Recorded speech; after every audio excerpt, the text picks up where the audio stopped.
Salam saudaraku yang dikasihi oleh Tuhan. Hari ini saya membaca kebenaran firman Tuhan yang tertulis dalam Kejadian pasal 3 ayat 4. Beginilah firman Tuhan. Tetapi ular itu berkata kepada perempuan itu, sekali-kali kamu tidak akan mati. Hari ini saya akan berikan judul khotbah saya, kerasukan setan. Pasti kalau kita bertanya, wah, dalam tema hari ini ada pertanyaan dalam pemahaman kita, pasti kalau kerasukan setan itu seperti orang kesurupan, berteriak, histeris segala macam, bahkan juga bisa mengeluarkan suara-suara binatang. Nah, itu di pemahaman kita. Tetapi saya mau katakan, saudara dikasihi Tuhan, kerasukan setan di zaman now ini sudah beda. Dia pakai juga ikuti bagaimana perkembangan zaman. Dia kerasukan setan bukan dengan apa, ya seperti berteriak, histeris segala macam. Tetapi dia kerasukan setan adalah dengan apa? Dengan halus. Dia bisa menjatuhkan manusia, bisa menjerat manusia, bahkan bisa juga membawa manusia dalam kematian yang kekal. Nah, pada hari ini, apa saja yang dipakai setan untuk menjatuhkan orang percaya? Setan memulai dengan komunikasi. Kita melihat ketika dia berkata kepada Hawa, tetapi ular itu berkata kepada perempuan itu, sekali-kali kamu tidak akan mati. Dia membuat komunikasi yang baik. Dengan halus, enggak apa-apa kalau kamu makan. Berarti di ujung akhir zaman ini juga sering berkata kepada kita, enggak apa-apa kalau kamu comot sedikit, enggak apa-apa loh kalau kamu berbohong sedikit, enggak apa-apa loh kalau kamu selingkuh. Itu kan pekerjaan setan.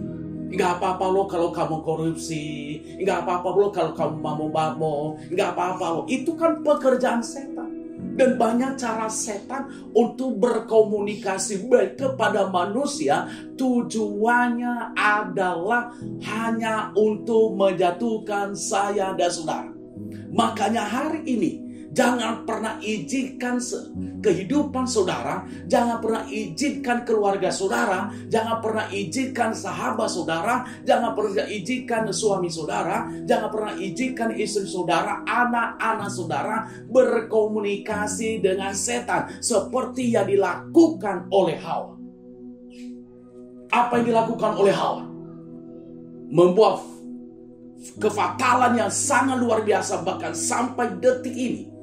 Kenapa? Karena dia berkomunikasi dengan setan. Orang yang berkomunikasi dengan setan adalah membuka pintu untuk menghancurkan dia. Orang yang berkomunikasi dengan setan membuka pintu untuk mengacaukan rumah tangganya. Bos yang berkomunikasi dengan setan secara tak langsung, saudaraku dikasih oleh Tuhan, dia akan membuka pintu-pintu kutuk dalam rumah tangga, bahkan dalam pekerjaan, bahkan dalam segala usaha.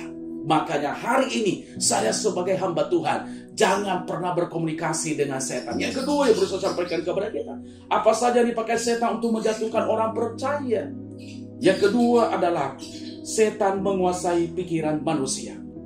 Setelah setan menguasai pikiran manusia, maka mudah baginya untuk menjatuhkan seseorang. Kalau pikiran seseorang sudah mulai dikendalikan, berarti dia di dalam pengaruh setan. Setan yang menguasai pikirannya, setan yang menguasai seluruh keberadaan kehidupannya. Kemana pikirannya, itulah yang dia kerjakan. Itulah hari-hari ini. Itulah cara setan untuk menjatuhkan orang percaya akhir ini. Ya. Dia kuasai pikiran. Kenapa banyak orang yang jatuh? Kenapa banyak orang yang membunuh? Karena dia kerasukan setan. Yang ketiga berusaha sampaikan kepada kita, apa saja dipakai setan untuk menjatuhkan orang percaya. Setan menghancurkan rencana Allah dalam hidup kita. Setan itu, saudaraku dikasihi Tuhan, dia menjatuhkan kita supaya rencana Allah gagal dalam kehidupan kita.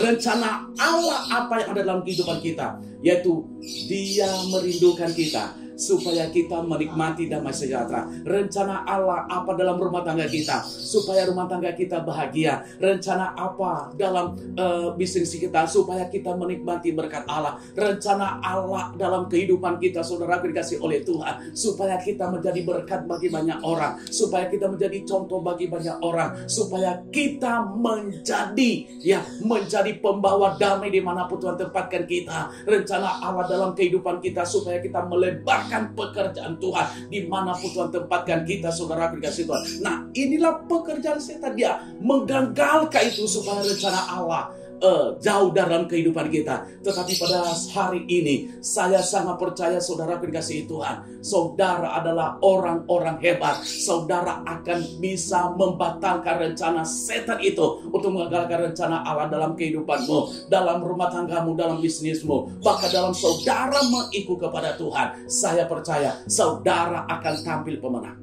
Nah, untuk itu saudara dikasihi Tuhan, kalau saya ambil